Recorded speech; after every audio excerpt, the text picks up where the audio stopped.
Hello student मैं नतुनके open करा YouTube चैनेलर प्रथमते भिडिओলৈ সকলোকে স্বাগতম জনাইছো।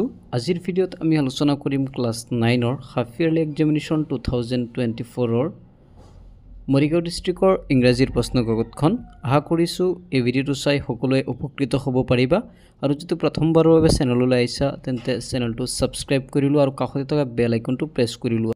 তো প্ৰথমতে ইয়াত 45 টা এমসিকিউ আছে। সেই এমসিকিউৰ ভিতৰত 12 নম্বৰ বা 15 নম্বৰ গ্ৰামাৰ এমসিকিউ আছে, সেইখিনিহে আমি আলোচনা কৰিম।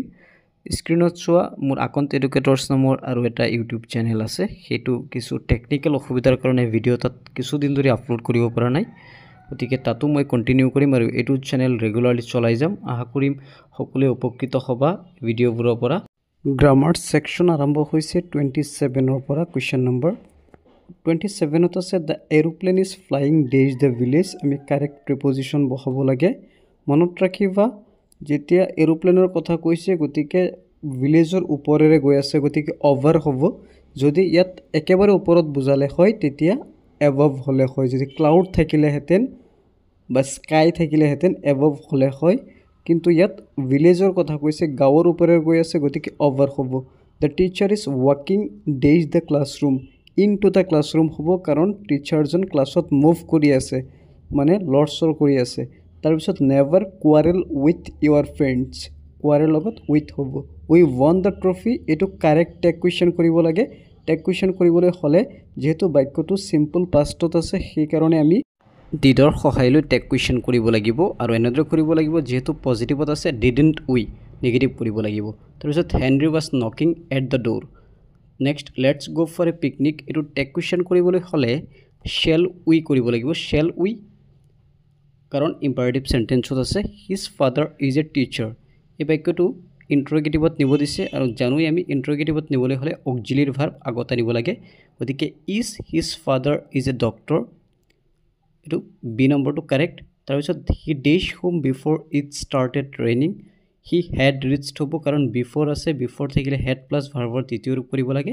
তাৰপিছত মাই ৰুমমেট ডেজ আছ 2 years ago, মাই ৰুমমেট, যেহেতু ইয়াত এগো আছে চিম্পল পাষ্টত লেফ্ট হ'ব, মাই ৰুমমেট লেফ্ট আছ 2 years ago।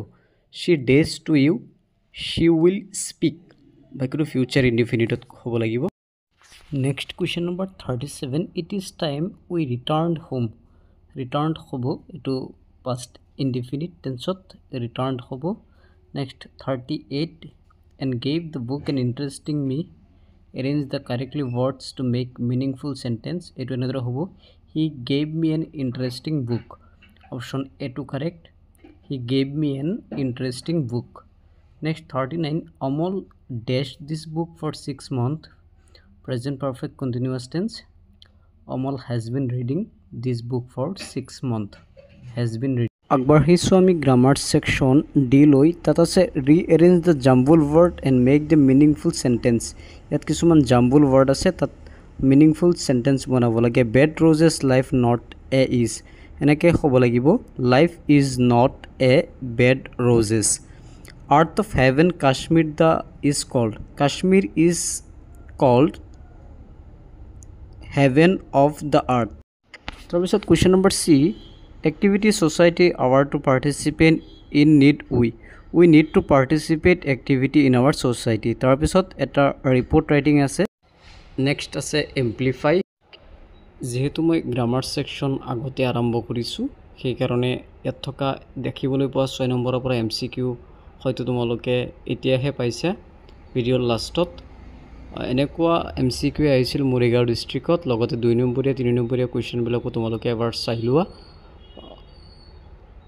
ভিডিঅ'টো চাই কেনেকুৱা লাগিছে নিশ্চয় কমেণ্ট বক্সত জনাবা আৰু চাবলৈ নাপাহৰিবা আকন ছাৰৰ ভিডিঅ', নিশ্চিতভাৱে উপকৃত হ'ব পাৰিবা। ধন্যবাদ আজিলৈ।